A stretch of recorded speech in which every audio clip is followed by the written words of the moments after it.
أهلا بكم من جديد. معكم أيمن أبو العلا، ودي قناة قارئ. حكاية النهاردة من كتاب حكايات الموتى للكاتب تامر إبراهيم، وهي مجموعة قصصية هتسمعوا منها المرة دي حكاية في المقهى. إن شاء الله تعجبكم، بس ما تنسوش تعملوا إعجاب بالفيديو وتكتب لي رأيك في التعليقات، لأن ده طبعا بيساعد القناة على الانتشار. وقبل ما نبدأ كالعادة، ما ننساش إخواتنا في غزة اللي رجع عليهم العدوان أقوى من الأول بكتير، وأهلنا كمان في سوريا والسودان ولبنان. اللهم انصرهم، اللهم ثبت أقدامهم، اللهم سدد رميهم. ويلا بينا نشوف القصة بتقول إيه.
أتذكر هذا الحلم جيدا، وأحاول أن أجد له تفسيرا يرضيني دون جدوى.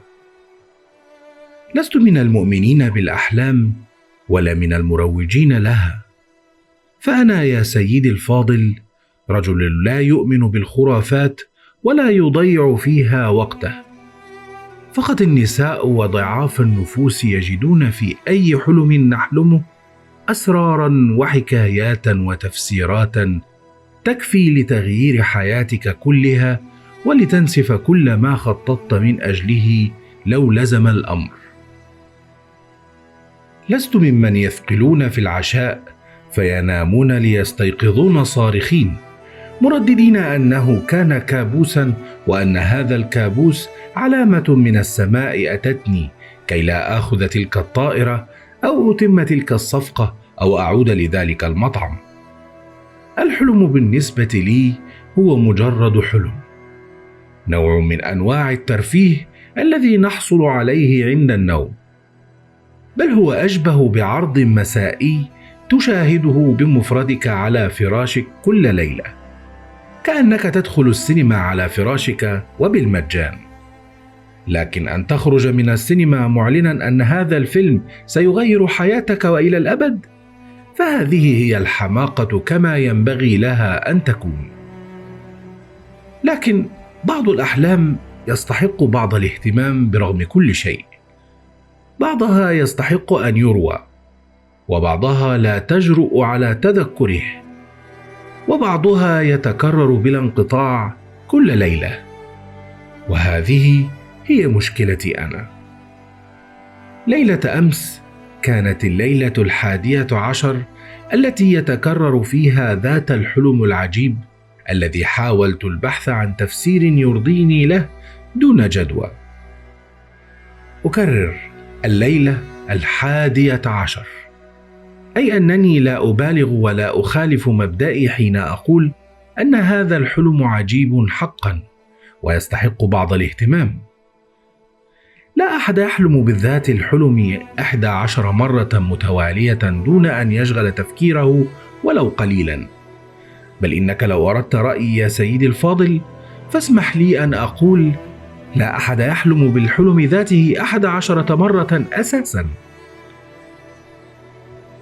في أول مرة رأيت فيها الحلم لم أتذكره. في الثانية شعرت وكأنني رأيته من قبل.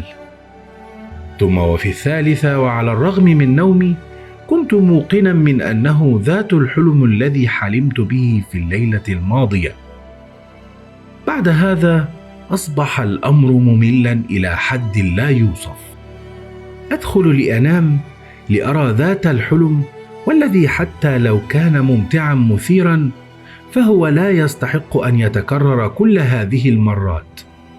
فما بالك وهو حلم عجيب لا يثير إلا الفضول؟ دعني أحكيه لك واحكم بنفسك. يبدأ حلمي العجيب بي وأنا أسير في ذلك الطريق منكس الرأس كأن هناك ما يشغلني. وهنا تأتي أول ملاحظة: أنا أرى نفسي من خارج جسدي. أراني كأنما أرى مشهدا لي مصورا بكاميرا سينما شديدة الاحترافية. المشهد لي في نهار شتوي ضبابي، أسير في ذلك الشارع الشبه خاوي تلك الساعة المبكرة بخطوات وئيدة متجها إلى واجهة ذلك المقهى الزجاجية. أعبر الشارع بذات الخطوات اللامبالية، ثم أبلغ الواجهة التي تكثف البخار عليها ليحولها إلى لوحة بيضاء، فأمد يدي لأمسح طبقة البخار كاشفا عما خلف الزجاج قبل أن ألصق وجهي بالزجاج البارد لأنظر إلى داخل المقهى. لكني ولأنني أرى المشهد من الخارج لا أعرف ما الذي أنظر إليه داخل المقهى، فقط أراني من ظهري وأنا أنظر عبر الزجاج، أنظر وأرتجف. وإلى هنا يتوقف الحلم لأستيقظ تملأني الحيرة ويقتلني الفضول. ما الذي أتى بي في هذا الطريق الذي أثق أنني لم أسر فيه واعيا قط؟ ولماذا اتجهت إلى هذا المقهى بالذات؟ وما الذي رأيته عبر واجهته الزجاجية وجعلني أرتجف؟ ثم والأهم من هذا كله، لماذا يتكرر هذا الحلم كل ليلة كأنني أنام في قاعة سينما لا تعرض إلا ذات الفيلم؟ في أول مرة لم أتذكر الحلم، في الثانية بدا لي مكررا، وفي الثالثة استيقظت لأحكيه لزوجتي فلم تهتم. لكن ومع الليلة السابعة لم تصدقني حتى أقسمت لها أنه يتكرر كل ليلة بذات التفاصيل ليشغل تفكيرها هي الأخرى. لكنها لم تحذو حذوي وتتوقف عند الحيرة والتساؤل، بل بدأت تبحث عن تفسير له في كتب ومواقع تفسير الأحلام، ليبدأ سيل الترهات في الانهمار علي، خاصة حين حكت زوجتي الحلم لصديقاتها ليتطوعن بتفسيرات لا تقل سذاجة عن ما قدمته لي زوجتي بثقة كأنها بنت سيرين. أنت تسير في نهار شتوي، أي أنك تشعر بالبرد، أي الوحدة، أي أنك غير راض عن زوجتك لأنها تشعرك بالوحدة. أنت تعبر الشارع ببطء، أي أنك تتمنى أن تدهسك سيارة مسرعة لأنك غير سعيد في حياتك الزوجية مرة أخرى. ثم أنا أتجه إلى ذلك المقهى لأنني أبحث عن بديل عن المنزل وعن زوجتي التي تشعرني بالشتاء، وأنا لا أرى ما الذي يوجد داخل المقهى لأنه لا يوجد بديل لي عن زوجتي، وأنا لا أعرف هذا، لكن عقلي الباطن يدركه. الخلاصة أن هذا الحلم يحذرني من أنني لو حاولت ترك زوجتي فسوف أصاب بالدرن في الشتاء، وسأموت بسيارة تدهسني لأنني وغد وأستحق الموت جزاء خيانتي. كان هذا هو تفسير زوجته بالطبع.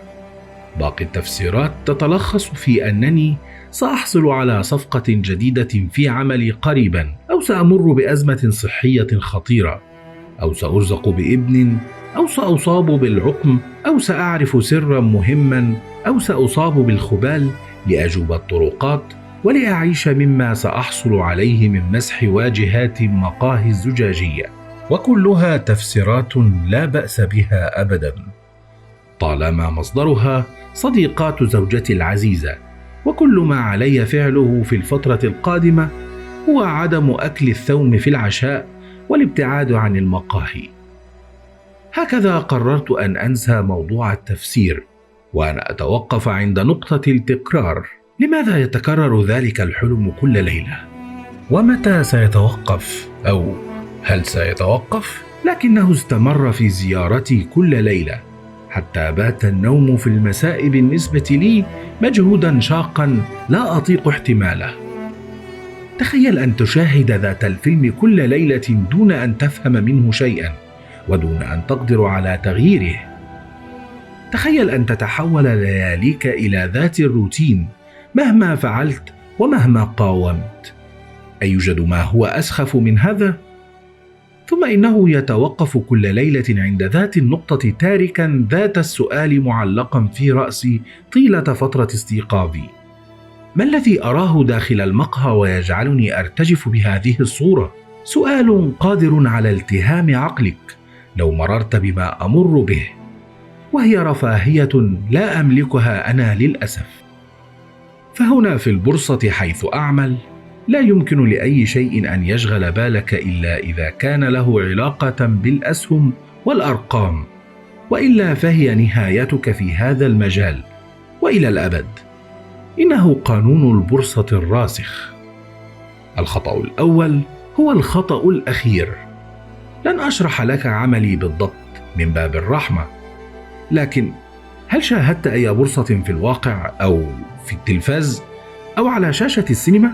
رأيت ذوي البذلات والسماعات في آذانهم الذين يتحركون كالنحل وهم يصرخون طيلة الوقت دون أن يسمع أحدهم الآخر. أنا واحد من هؤلاء، أحمل حقيبتي وأصرخ في البورصة طيلة النهار، ثم أعود منهكا لأرتجف أمام المقهى في المساء دون ذنب ودون أن أفهم. فقط حين حصلت على 3 دقائق راحة ذات مرة في العمل، حكيت لأحد زملائي عن حلمي العجيب دون أن أنتظر منه تفسيرا، مجرد محاولة للتنفيس كي لا تفتك الحيرة بي لوحدي. لكن زميلي هذا أصغى لي في هدوء تام، ثم قال ببساطة: ولماذا لا تحاول الدخول؟ ماذا؟ حاول دخول المقهى في حلمك.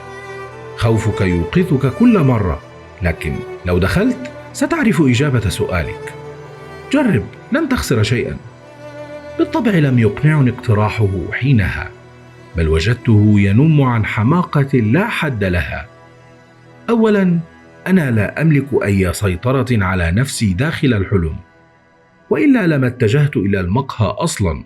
ثانيا، لو كان ما رأيته جعلني أرتجف فلماذا أدخل إليه طواعية؟ ثالثا، من قال أنني لن أخسر شيئا؟ ربما أموت في الحلم لأهلك على أرض الواقع. قرأت عن هذا ذات مرة، لكن لا أذكر أين.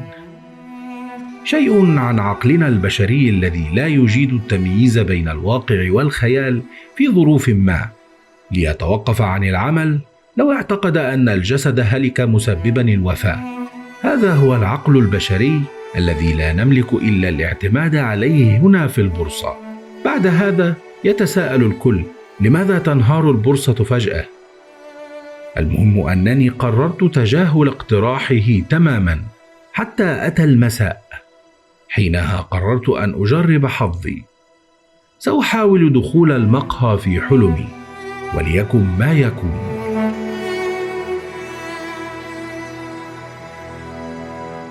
هكذا بدأ حلمي بي، وأنا أسير في ذات الطريق الكئيب، بذات الخطوات الوئيدة، وبذات الرأس المنكس في ذات النهار الشتوي الحزين. رأيت هذا الحلم عشرات المرات، حتى حفظت عدد الخطوات التي أخطوها قبل أن أبلغ المقهى. حفظت عدد الأحجار على جانب الطريق، وحفظت طول الظلال. حفظت لون الجدران ورائحة الشتاء، وحفظت برودة واجهة المقهى الزجاجي إذ تمسها راحة يدي لتمسح البخار المتكثف عليها قبل أن ألصق وجهي لأنظر إلى الداخل ولأرتجف. كما أخبرتك سابقا، أنا أرى نفسي من الخارج في حلمي، لذا لا يمكنني أن أرى ما الذي يحدث داخل المقهى بالضبط. لكني قررت هذه المرة ألا أسمح بهذه النقطة بإيقاظي كما هي العادة، بل سأحاول العمل بنصيحة زميلي بأن أسترخي لأواصل حلمي ولأرى إلى أين سيقودني. هكذا رأيتني أقف أرتجف أمام واجهة المقهى الزجاجية، فحافظت على هدوئي وقررت التعامل مع أنا الذي أراه داخل الحلم، وكأنه شخص آخر لا أعرفه ولا يمت لي بصلة. استمر المشهد أطول قليلا مما اعتدت عليه. أنا رأيت هذا الحلم عشرات المرات حتى حفظت عدد الثواني التي يستغرقها، ويمكنني أن أؤكد لكم أن هذه المرة الفترة أطول. صحيح أن المشهد شبه ثابت وأن أنا لا يزال في مكانه يرتجف، لكني أشعر أن شيئا ما سيحدث هذه المرة. مرت الثواني بطيئة لزجة دون أن يتحرك شيء في المشهد، ثم وفجأة ارتد أنا إلى الوراء تاركا الواجهة الزجاجية وهو يملأ صدره بالهواء البارد دفعة واحدة قبل أن يتنهد باستسلام ليخطو إلى داخل المقهى هذه المرة. تبعته الكاميرا لحسن حظي، فرأيتني أدخل ذلك المقهى أخيرا حيث تنتظرني إجابة سؤالي الوحيد. فتسارعت ضربات قلبي، وجاهدت كي أسيطر على نفسي كي لا أستيقظ لأفسد هذا كله. وفي الداخل لم يكن هناك أي شيء يثير الخوف أو الرجفة، على العكس تماما. وجدتني في ذلك المقهى الأنيق الشبه خاوي أنظر إلى أنا الذي اتجه إلى الطاولة جوار الواجهة الزجاجية ليجلس منتظرا شيئا لا أعرفه، وإن بدا عليه مزيج قاسم من الخوف والتردد والانتظار. وعلى الرغم من دفء المكان وتلك الموسيقى الحالمة التي تنساب فيه، إلا أنه ظل يرتجف، وإن حاول إخفاء هذا أمام النادل الذي اتجه إليه بأدب ليشير له بما معناه أي شيء، وهو شيء استغربته مني جدا. في المعتاد أنا لا أطلب شيئا إلا بعد تدقيق طويل، فأنا ممن يشمئزون بسهولة ولا يتخلصون من هذا الإحساس لأيام متواصلة. لو تذوقت مجرد تذوق أي شيء لا يروق لي، ولكن من الواضح أن أنا في الحلم لن يشرب ما سيأتي به النادل، فهو ليس هنا ليشرب، إنه هنا لسبب آخر سأعرفه لو لم يرن المنبه عليه اللعنة جوار فراشي ليوقظني وليعيدني إلى أرض الواقع محملا بأسئلة جديدة وبحيرة تتضاعف. في لحظة كنت في المقهى على وشك أن أعرف كل شيء، وفي اللحظة التالية أصبحت جوار زوجتي على الفراش أسمعها تسألني بصوت ناعس إن كان الحلم قد تكرر مرة أخرى، لكني لم أجبها، فقط هشمت المنبه بقبضتي قبل أن أقوم إلى عملي في البورصة. قابلت زميلي في العمل فسألني إن كنت رأيت الحلم مجددا، فحكيت له كل ما حدث. أخبرته أنني رأيت المزيد، فابتسم قائلا: ألم أقل لك؟ كررها الليلة وسترى أكثر. وهذا ما كنت أنتويه بالفعل، لكن الليل حين تنتظره لا يأتي إلا بعد قرون. طيلة اليوم وأنا أنتظر أن ينتهي عملي هنا لأعود منهكا إلى فراشي حيث ينتظرني باقي الحلم، لكن كل ساعة أخذت تمر علي كأنها يوم كامل، بينما قرر عقلي التوقف عن التفكير في البورصة والتفرغ لمحاولة تفسير حلمي العجيب. مديري المباشر لاحظ هذا وشعر بالقلق، فهو يعرف ما قد يحدث لو شردت أو أخطأت، لذا قرر منحي باقي اليوم كأجازة مع تحذير مهذب مفاده أنه لو رآني شاردا مرة أخرى فستمتد أجازتي نهائيا، وسيكون هذا ذنبي أنا لا هو. فلم أعترض، فقط عدت إلى المنزل لأجلس منتظرا النوم لتزداد الساعات بطئا وقسوة. جرب أن تنتظر النوم ليلة وانظر إن كان سيأتيك أم لا. والأسوأ، حاول ألا تفكر في شيء ما، وستجد أنك عاجز عن التفكير في أي شيء سواه. رأتني زوجتي في حالة أرقي هذا، فبدأت نصائحها التي لا تنتهي حول اللبن الدافئ والقصص المملة والاسترخاء البدني الذي يساعد على النوم. وفي وسط إصغائي لنصائحها غلبني النعاس فغبت في النوم، وعدت إلى المقهى. وهذه المرة سأختصر عليك الوقت، وسأبدأ من لحظة رؤيتي لنفسي أجلس في ذلك المقهى وحيدا، أرتجف وأنتظر شيئا ما لا أعرفه. الموسيقى الناعمة تغمر المكان، ولا يوجد إلا أنا وتلك الفتاة التي تحتسي قهوتها وهي تتصفح مجلة عن الموضة. يبدو أنها لم تفدها بشيء. أي فتاة لديها شجاعة أن ترتدي زيا يمزج الألوان الزرقاء بالخضراء بالصفراء بهذه الصورة هي فتاة لا تفقه شيئا عن الموضة، وإن قرأت كل ما كتب عنها. ثم إن لحظة، هناك شخص ما دخل المقهى ويتجه لي، رجل في منتصف الثلاثينيات هو، وإن أعطته ملامحه المنهكة بضع سنوات إضافية. قصير القامة والشعر، لكنه ذو ذقن نامية وملابس تدل على أنها على جسده منذ أيام، ملابس لا تدل على ثراء بالمناسبة، وهو ليس انتقادا، لكنك لا ترى رجلا يرتدي هذه الملابس يدخل مقهى أنيق بهذه الصورة إلا لو كان قد أتى ليلتقي بشخص ما. شخص هو أنا كما هو واضح. ففي اللحظة التي دخل فيها هذا الرجل المقهى رفع أنا عينيه له، وقد سرت في جسده انتفاضة واضحة. أنا يخشى هذا الرجل بلا شك وبلا سبب مفهوم، فقط لو استمر الحلم قليلا ربما أفهم. لم يتحرك أنا من مكانه، ولم يرفع عينيه عن الرجل الذي اتجه له ليجلس أمامه دون أن ينبس ببنت شفة ودون أن يبادله حتى النظرات. فقط جلس أمامه، ثم أخذ ينظر إلى الأرض في شرود دام للحظات لم يفعل فيها أنا شيئا سوى أن ينظر له ويرتجف. من هذا الرجل؟ أنا واثق أنني لا أعرفه وأنني لم ألتقي به قط، لكن من المؤكد أن أنا يعرفه ليخشاه بهذه الصورة، رغم أن ذلك الغريب لا يبدو مخيفا بأي صورة من الصور، بل على العكس تماما. هذا الغريب يبدو بائسا، ملابسه، ذقنه النامية، جلسته المستسلمة، وعيناه الشاردتان الحزينتان. هذا الغريب لا يوحي بالخوف بل بالشفقة. طال الصمت بينهما للحظات قبل أن يرفع الغريب رأسه ببطء لينظر إلى أنا نظرة مباشرة لا تعني إلا أنه لا داعي للإطالة، نظرة تعني أنه سيفعل ما أتى من أجله هنا.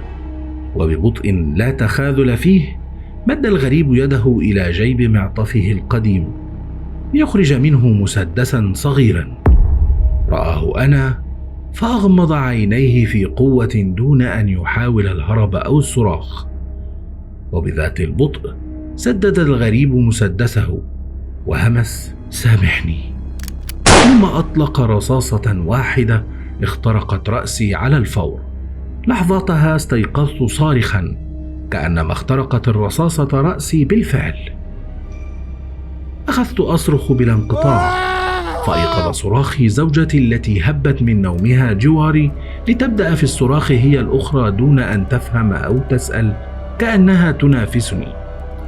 لكني حين توقفت أخيرا ليبدأ جسدي في الارتعاش بقوة، توقفت هي الأخرى لتسألني عما حدث، فلم أعرف بما أجبها حتى لو كانت لدي إجابة، فلم تكن لدي القدرة على النطق بها بعدما رأيته. ولحسن حظي لم تطل هي في السؤال، بل أسرعت لتحضر لي كوبا من الماء، تاركة لي لحظات معدودة لأتمالك نفسي وأحاول الفهم. هذا الرجل قتلني. رصاصته انطلقت في الحلم ليدور كل شيء بالتصوير البطيء بعدها، الوميض من فوهة رصاصته مع الدوي الحاد، الثقب ذو الدائرة المحترقة ينبت في جبهتي، دمائي تتناثر من مؤخرة رأسي لترتطم بوجه الفتاة التي لا تفهم في الموضة. الفتاة تهب لتصرخ بينما جسدي يهوي والنادل يشهق غير مصدقا. كل هذا والرجل الذي قتلني في مكانه لم يتحرك، والحزن في عينيه يتضاعف كأنه حزين على قتله لي. كل هذا دار بالتصوير البطيء إمعانا في تعذيبي. ثم أظلم المشهد فجأة لأستيقظ صارخا. والآن تعود زوجتي الملتاعة وهي تحمل كوب الماء، تنتظر مني تفسيرا، لكني لن أمنحها ما لا أملكه.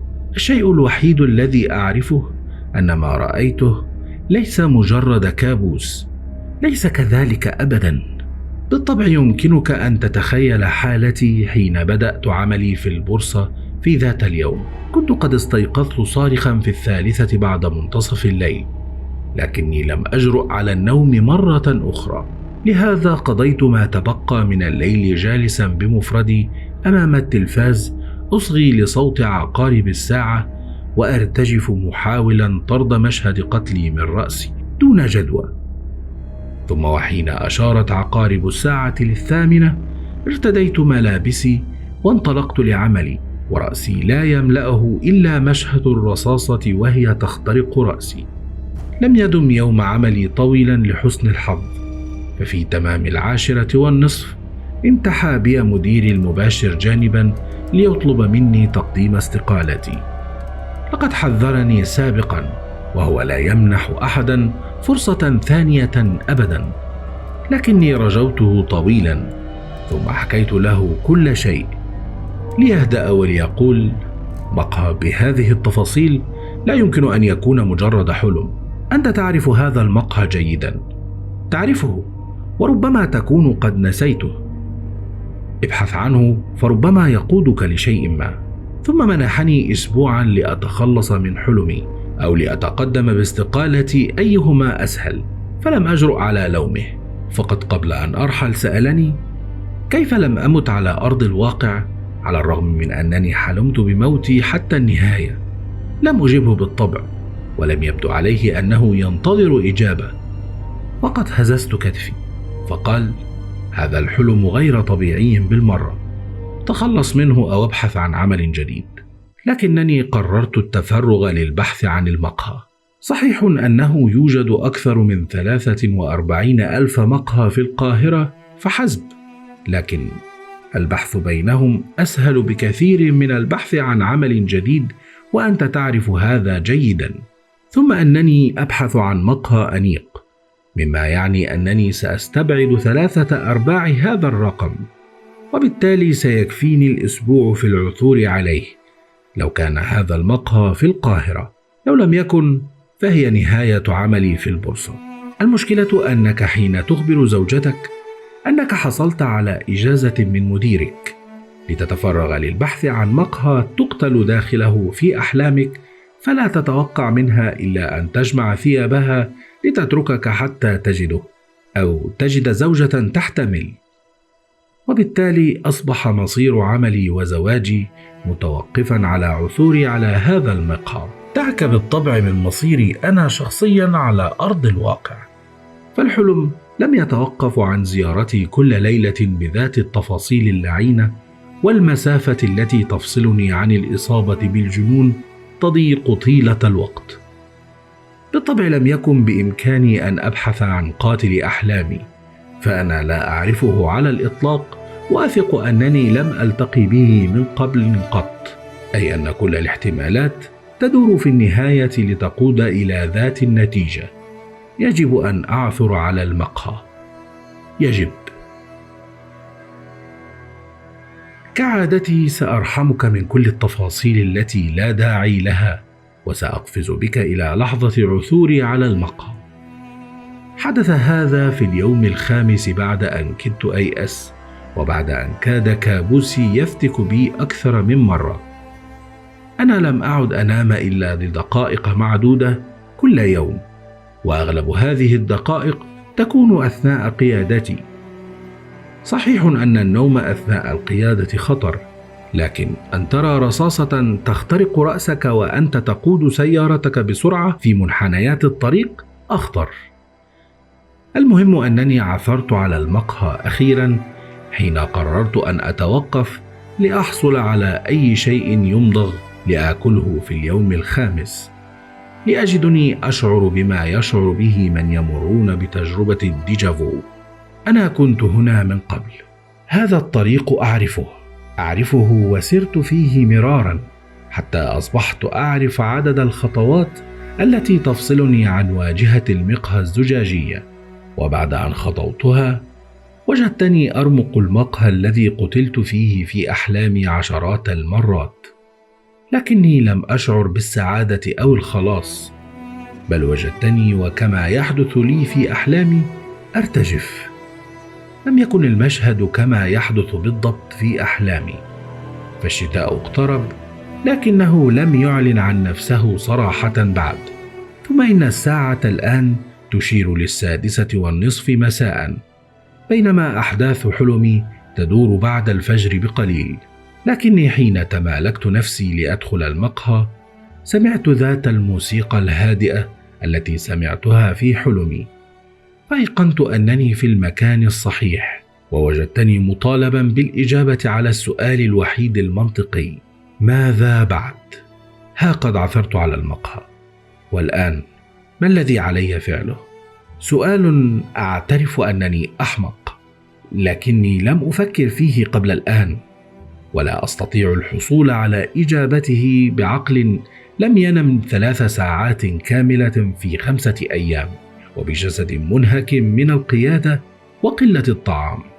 هكذا أتاني الحل من النادل الذي اتجه لي ليشير مرحبا إلى أحد الطاولات، فهززت رأسي واتجهت إلى الطاولة المجاورة للواجهة الزجاجية لأجلس حيث أقتل كل ليلة، ولأطلب من النادل الذي لم يكن ذات الشخص الذي أراه في أحلامي بالمناسبة أضخم كوب من القهوة يملكه. هنا أقتل، وعلى هذا المقعد تحديدا، وها هنا الآن أفكر فيما أملكه من حقائق. أولا، المكان حقيقي، وهذا يؤكد أن ما رأيته لم يكن مجرد حلم. أنت لا تحلم بأماكن بهذه التفاصيل لتجدها على أرض الواقع، خاصة لو أضفنا النقطة الثانية، وهي أنني لم آتي إلى هنا من قبل أبدا.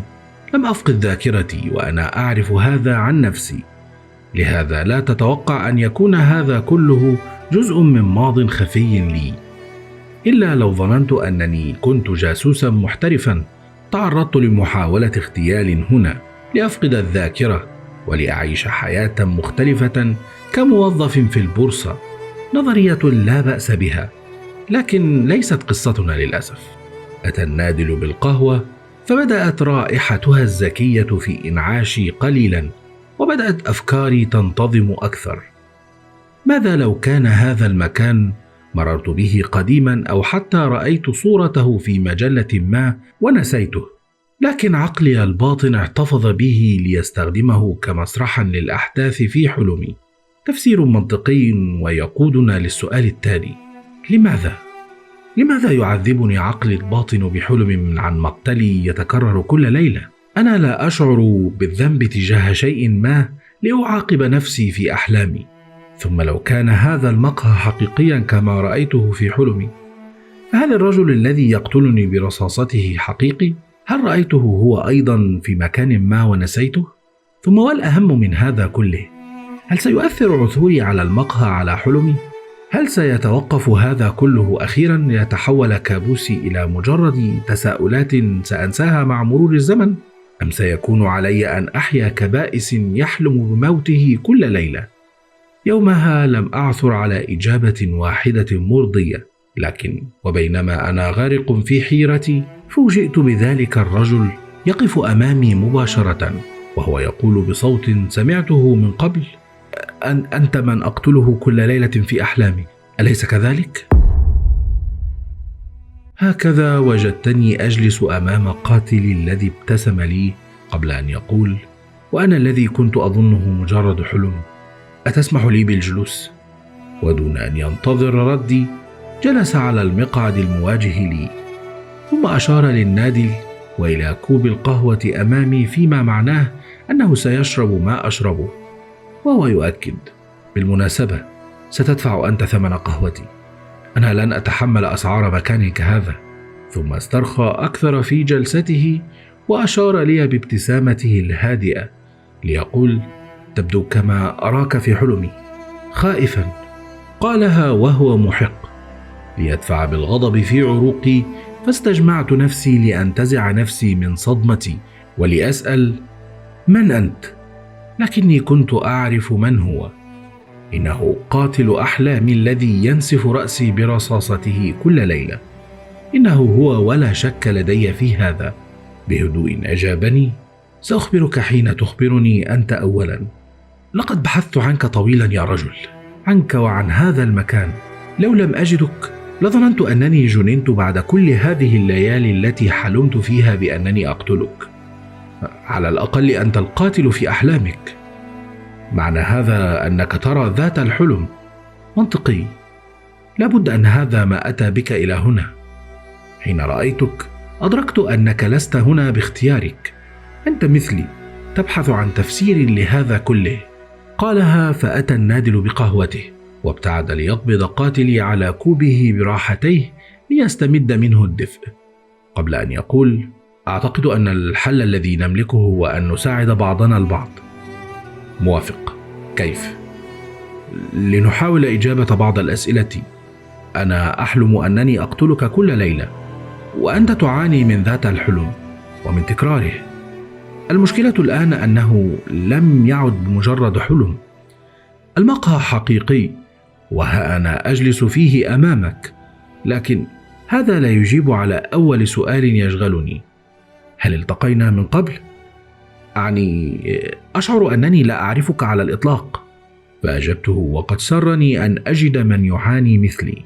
أنا واثق من هذا، فأنا أذكر من ألتقي بهم جيدا، وأنت لم أرك من قبل إلا في حلم لعين. لابد أنك مخطئ. لا يوجد شخص يحلم بآخر لا يعرفه بأدق التفاصيل ثم يجده على أرض الواقع. نحن نعرف بعضنا البعض، وإن نسينا هذا الآن. لكن دعك من هذا السؤال ولننتقل إلى الثاني: لماذا أقتلك؟ لما لا تتكرم أنت بإجابة هذا السؤال؟ لأنني لست بقاتل يا عزيزي. أنا مدرس فيزياء في مدرسة حكومية، وأعتقد أن ملابسي وهيئتي تؤكد لك أنني لا أنتمي لعالمك أصلا. ضايقتني ملاحظته، فقررت أن أستفزه. تقصد الأثرياء؟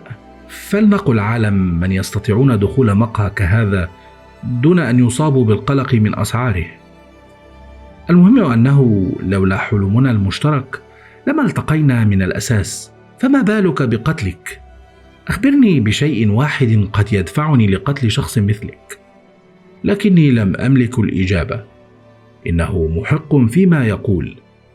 أنا وهو نعيش في عالمين منفصلين، ولا يمكن لمن هو مثله أن يتعامل مع من هم مثلي، إلا لو كنت تظن أننا نعيش في المدينة الفاضلة، حيث مدرسو الفيزياء يغامرون بأرباحهم في البورصة التي أعمل فيها. هذا يعني أن سؤالنا الثاني سيظل بلا إجابة، ويبدو أنني أضيع وقتي هنا رغم كل شيء. أما قاتلي فانتقل للسؤال الثالث: متى سأقتلك؟ في الشتاء، في نهار يوم شتوي. لا أعرف اليوم تحديدا، لكني أشعر أنه اقترب. أنا أيضا أشعر أنه سيكون هذا الشتاء، لذا أعتقد أننا لا نملك إلا حل واحد. سألته وأنا عاجز عن تخيل حل وتحد منطقي لما نحن فيه. وما هو هذا الحل؟ يجب أن نبتعد عن بعضنا البعض وعن هذا المقهى طيلة فترة الشتاء. ما الذي تقصده؟ فتردد قاتلي وتلاشت ابتسامته الهادئة من على شفتيه. ليقول بصوت حفرت نبراته في ذاكرتي طويلا: عزيزي، نحن لم نجد إجابة واحدة لأسئلتنا، وهذا لا يتركنا إلا أمام خيار وحيد: أن يكون حلمنا هذا نبوءة ستتحقق لو لم نهرب منها بأقصى سرعة. ليلتها قتلت في حلمي مرة أخرى، فاستيقظت في منزلي أصرخ وألهث. كنت قد عدت إلى منزلي، وإن لم تعد زوجتي بعد، لأنام أخيرا، وهو نوم أستحقه بعد عثوري على المقهى اللعين، لكنه نوم لا يحمل لي الراحة، بل ذات المشهد المخيف لقتلي وأنا مستسلم كشاة في أول أيام العيد. هدأت بعد فترة، فأخذت أسترجع آخر ما دار بيني وبين مدرس الفيزياء الذي ستكون نهايتي على يديه. وفقا لنصيحته يجب علينا أن نهرب، لكن وفقا لمنطقي هذه حماقة أرفض أن أنساق وراءها أكثر من هذا. أنا لن أترك عملي ومنزلي وحياتي وأبحث عن مكان لأختبئ فيه من حلم لا منطق له ولا تفسير. نعم، أنا متفق معه على أن هذا الحلم هو للنبوءة أقرب، لكني لن أفعلها. لن أهرب بالطبع، لن أخاطر ولن أعود إلى هذا المقهى أبدا، بل ويمكنني الآن تجنبه بعد أن حددت موقعه. لكني لن أدخل في بيات شتوي لأضمن أن حلمي لن يتحقق، فقد سأظل أعاني من تكراره، وهو أمر قد يدفعني للانتحار قبل أن أقتل. أنا لم أنم منذ زمن طويل، ولم يعد بإمكاني النوم، والسؤال الآن هو: هل سأحتمل أكثر من هذا؟ أطول حالة مسجلة لشخص استطاع البقاء متيقظا بلا نوم هي 18 يوما و21 ساعة فقط. أصيب صاحبها بالهلاوس السمعية والبصرية، وبفقدان جزئي للذاكرة، وبضعف عام، وبارانويا مزمنة. المطلوب مني وببساطة هو تحطيم هذا الرقم. لو أردت الذهاب إلى عملي في البورصة دون أن يطاردني مشهد قتلي طيلة الوقت، على الأقل إلى أن ينتهي الشتاء، فربما ينتهي الحلم بعدها. المشكلة الوحيدة أن عملي الوحيد يحتاج لتركيز تام، وهو ما يمكنني التظاهر به لفترة. بالمناسبة، زوجتي رفضت العودة إلى المنزل لزوج يخاف أن ينام، وأنا أرى أنها تبالغ في رد فعلها هذا، كأنها لا تشعر بالأمان إلا على صوت شخيري. لكني لن أنكر أن وجودها كان يساعدني على النوم أكثر من اليقظة، لذا سأتركها إلى أن ينتهي هذا كله، وبعدها سأرى إن كانت تستحق العودة أم لا. نظريتي هي أنني سأقتل في الشتاء لو كان الحلم نبوءة، لكني لن أذهب إلى المقهى ولن أنام إلى أن ينتهي الشتاء، وبهذا سأنجو بحياتي وبما سيتبقى لي من عقلي. كل ما علي فعله هو البقاء مستيقظا ل3 أشهر. بعد فترة أخبرني مديري أنه سيفتقدني كثيرا، لكنه مضطر للاستغناء عن خدماتي. أخبرني أنه احتمل تصرفاتي طويلا، لكنه لا يستطيع أن يدير عمله في البورصة وأنا آتي إليها بملابسي الداخلية لأرقص وأغني كالمجاذيب، ليس بعد أن نشرت إحدى الصحف صورتي وأنا بهذه الحالة على الأقل. لكن لا بأس، سأخسر عملي وأكسب حياتي، صفقة عادلة. المهم أن أواصل لأطول فترة ممكنة. غلبني النعاس اليوم، فرأيت الحلم بحذافيره لأستيقظ صارخا للمرة 1000 منذ أن رأيته أول مرة. أكاد أجن، لكنه خطأي. لم يكن يجب علي أن أسمح لنفسي بالنوم. صحيح أن القهوة لم تعد تجدي، وأن المنشطات والعقاقير التي آخذها لأبقى مستيقظا بدأت تساعدني على النوم أكثر من أي شيء آخر، لكني سأقاوم. كل هذا سينتهي لو مر الشتاء على خير. أريد أن أنام ولو لليلة واحدة دون أحلام، ليلة واحدة، ساعة واحدة، دقائق معدودة حتى. من قال أن هذا سينتهي لو مر الشتاء على خير؟ من يضمن لي أنني لن أقتل في الشتاء الذي يليه؟ كيف سأستطيع أن أقاوم إذن؟ هل سأظل مستيقظا إلى الأبد؟ ولماذا أنا بالذات؟ لماذا يحاول أي شخص قتلي وأنا لا ذنب لي في شيء؟ لا يوجد أي شيء بيني وبين مدرس الفيزياء هذا، فلماذا فعلها؟ هل يعاني هو أيضا حياة بلا نوم، أم إنه يستمتع بكل ليلة يحلم فيها بأنه يفجر رأسي؟ الوغد القاتل هو السبب في هذا كله. تركني أدفع له ثمن قهوته، ثم سيأتي اليوم الذي يقتلني فيه بندم مفتعل وهو يردد سامحني، يقولها ثم يحرك 3 أو 4 عضلات في يده ويتناثر مخي على كل شيء في المقهى اللعين. سيقتلني ثم سيعود لحياته العادية كمدرس فيزياء في مدرسة حكومية يقامر بما يتبقى من مرتبه في البورصة. لكن لا، لن أسمح له. الحل المنطقي كان أمامي منذ البداية، وأنا الذي تجاهلته طويلا. نعم، إنه الحل المنطقي والوحيد الذي أملكه. سأقتل مدرس الفيزياء هذا قبل أن يقتلني.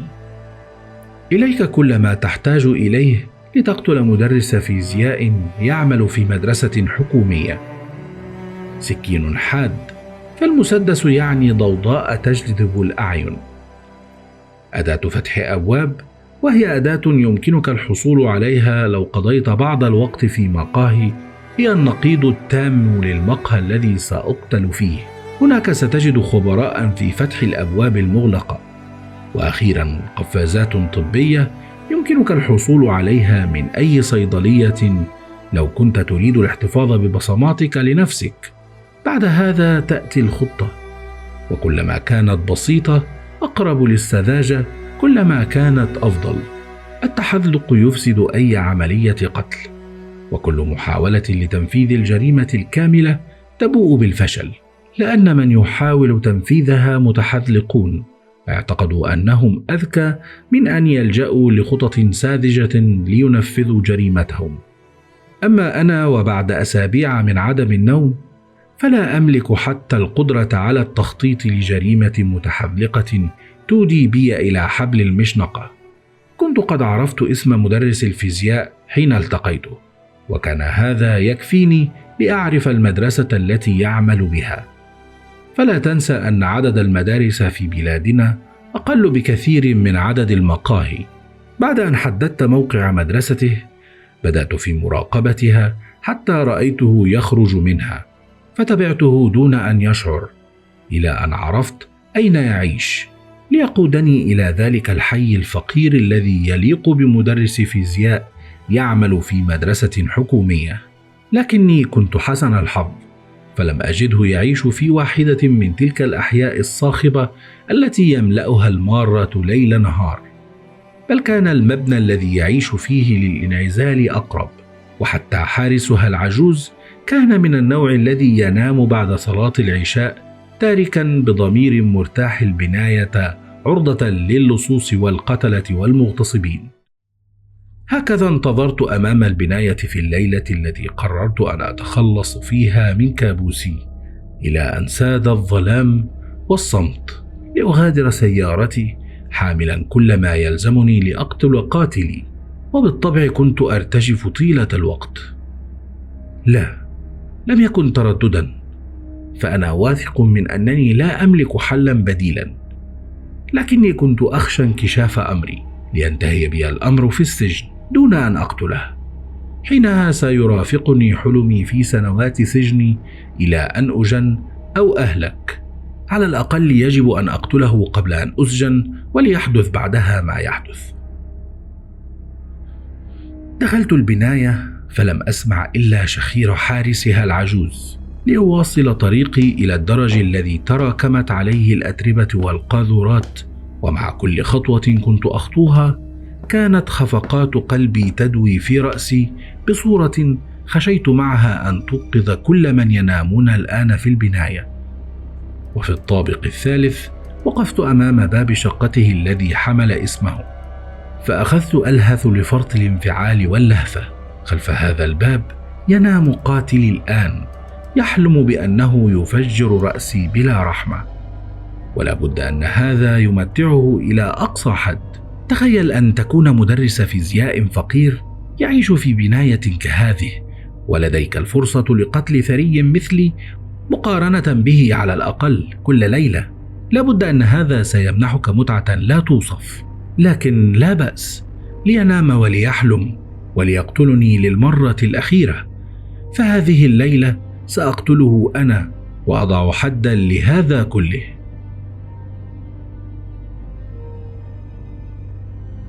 ارتديت القفاز الطبي، ثم أخرجت أداة فتح الأبواب لأبدأ في التعامل مع رتاج الباب بحذر، وأنا ألصق أذني به لأتأكد من أنه لا صوت في الداخل.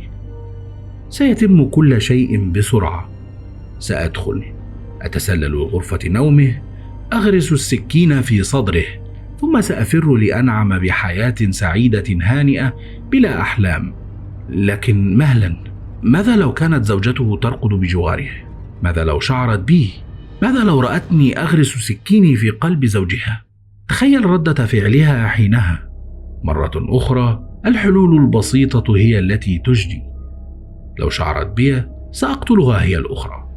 هكذا مرت علي بضع دقائق وأنا أعبث بالرتاج بالطريقة التي تعلمتها ممن ابتعت منه هذه الأداة، إلى أن تعالت التكة المميزة فأدرت مقبض الباب وفتحته ببطء وحذر.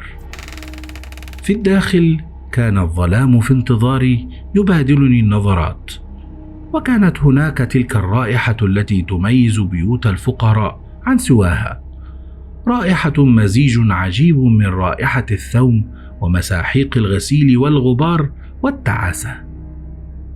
خطوت بحذر إلى الداخل، ثم توقفت لأصغي إن كان أحدهم شعر بي أم لا. لا أحد. تقدمت أكثر وأنا أتحسس طريقي، لأنتبه إلى أنني ولحماقتي لم أحضر شيئا أضيء به طريقي، فأخذت أتحسس طريقي في الظلام متمنيا ألا أسقط شيئا ذو دوي دون أن أنتبه. كانت عيناي قد بدأتا تتكيفان على الظلام نوعا، لأدرك أنني أقف في صالة ضيقة يتناثر فيها الأثاث رديء الصنع رخيص الثمن. أمامي تمتد ردهة تقود لعدة أبواب مغلقة، خلف أحدها يرقد قاتلي كأنني في برنامج مسابقات. خلف أحد الأبواب ينتظرني كنز البرنامج، فهل سأختار الباب الصحيح أو لا؟ بدأت أخطو متقدما في حذر شديد وأنا أرهف السمع طيلة الوقت، حتى بلغت الباب الأول فقبضت على رتاجه وأدرته ببطء شديد حتى انفتح ليكشف لي عن مطبخ ضيق تنبعث منه روائح عجيبة منفرة. ليس الباب الأول إذن. لنتقدم إلى الباب الثاني ولنأمل أن يكون حظ المتسابق أفضل هذه المرة. مرة أخرى أقبض على الرتاج وأحبس أنفاسي قبل أن أبدأ في إدارته ببطء وهذه المرة شعرت بتلك اليد الضئيلة تقبض على ساقي قبل أن يتعالى صوت طفولي ناعس يقول: أبي. انتفضت على الفور وكاد قلبي يتوقف هلعا قبل أن أدرك أن من يقبض على ساقي هذا هو طفل لا يتجاوز 6 من العمر بأي حال من الأحوال. طفل رفع صوته فجأة ليقول: أبي، أشعر بالعطش، لكنه لم يكملها. لم أمنحه الفرصة ليفعل. بسرعة انحنيت عليه لأضع راحتي على فمه كاتما صرخاته التي تأخرت حتى فهم ما يحدث بالضبط. أنا لست أباه، أنا شخص ظهر له في الظلام والآن أنا أقيده وأكتم فمه، لذا لك أن تتوقع كم حاول أن يقاوم. جسده كله أخذ يتلوى وبدأ يركلني بساقيه وهو يحاول عض يدي التي تغلق فمه بأسنانه الصغيرة، فحملته وتراجعت به إلى داخل الغرفة، محاولا بالكاد السيطرة عليه وإيجاد حل للموقف الذي أصبحت فيه. لقد انكشف أمري. طفل في السادسة من عمره كشف أمري وأفسد خطتي تماما، والآن يجب أن أخرسه لو أردت الخروج من هنا حيا. لكن كيف يمكنك أن تخرس طفلا ينتظر اللحظة التي أبعد فيها يدي عن فمه مليمترا واحدا ليملأ الليل بصراخه؟ كيف يمكن؟ لكن صوت مدرس الفيزياء تعال فجأة من خارج الغرفة يقول: أتريد شيئا ما؟ أعترف أنني كدت أبلل سروالي في هذه اللحظة. للحظة فقدت السيطرة على جسدي كله، وتحولت لتمثال يقبض على طفل وينتظر أن يدخل مدرس الفيزياء عليه ليراه بهذه الصورة ليقتله كأبسط رد فعل من حقه اتخاذه. للحظة أغمضت عيني وانتظرت نهايتي، وفي اللحظة التالية تعالى صوت امرأة تقول: دعه ينام. فأجابها صوت مدرس الفيزياء: حسبت أنني سمعته، كنت سأسمعه أنا لو فعل. دعه وإلا فسيبقى مستيقظا طيلة الليل ولن ننام نحن حينها. قالتها ثم ساد الصمت لحظات قبل أن أسمع صوت خطوات مدرس الفيزياء يبتعد لتعود لي القدرة على التنفس من جديد ولأنهار على ركبتي لفرط انفعالي. نجوت ولو مؤقتا، والآن علي أن أجد طريقة لأقنع بها الطفل ليخرس حتى أغادر منزله. سأخرج من هنا ولن أعود أبدا. سأترك أباه يقتلني في أحلامي كل ليلة فقط لو صمت حتى أبتعد ما فيه الكفاية. هكذا همست في أذن الطفل أقول: الآن سأتركك، لكن لو حاولت لكني وفي هذه اللحظة انتبهت إلى أن الطفل لم يعد يقاومني. انتبهت أنه تحول إلى مجرد ثقل على ذراعي، مجرد جسد لا حياة فيه. أزحت يدي عن فمه الضئيل لأجد أنني كنت أكتم أنفاسه طيلة الوقت دون أن أنتبه إلى هذا. الآن لم تعد لهذه المعلومة جدوى، لم يعد لأي شيء أي جدوى. بعد هذا قدت سيارتي مبتعدا، ومشهد جثة الطفل شاخص العينين ينتظرني في أي جهة أنظر إليها. وحين ابتعدت ما فيه الكفاية توقفت لأبدأ في الصراخ بلا توقف. صرخت، وحين فقدت القدرة على الصراخ اكتشفت أن حافظتي سقطت مني في غرفة الطفل. الآن أنا أسير في ذلك النهار الشتوي الحزين، أتجه إلى المقهى، أحفظ عدد الخطوات التي تفصلني عن واجهتي الزجاجية، وها أنا أخطوها للمرة الأخيرة. الآن يبدو كل شيء واضحا لي، ولم أعد في حاجة لمن يفسر لي حلمي. مدرس الفيزياء لم يبلغ الشرطة، وهذه رسالة واضحة أنه يريدني هناك في المقهى.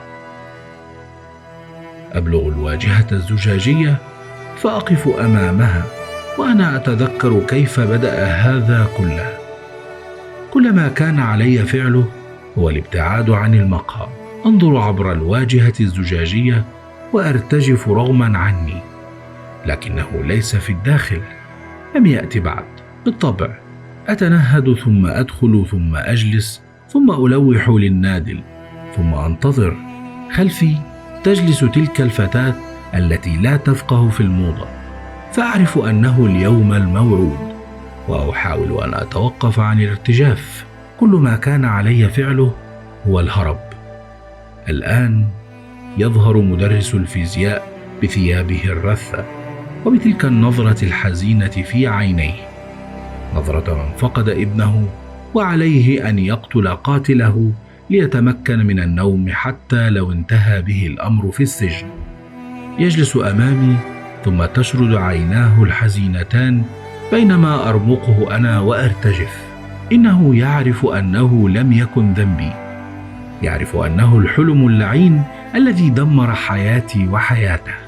يعرف أنه لولاه لما كنا هنا، ولكان ابنه لا يزال حيا. يعرف، لكن لم يعد لهذا كله جدوى الآن. أنا وهو نعرف ما الذي سيحدث الآن. يرفع مدرس الفيزياء عينيه أخيرا ليمنحني نظرة وداع، ثم يهمس: سامحني. وببطء لا تخاذل فيه مد يده إلى جيب معطفه القديم ليخرج منه مسدسا صغيرا. رأيته فأغمضت عيني في قوة دون أن أحاول الهرب أو الصراخ.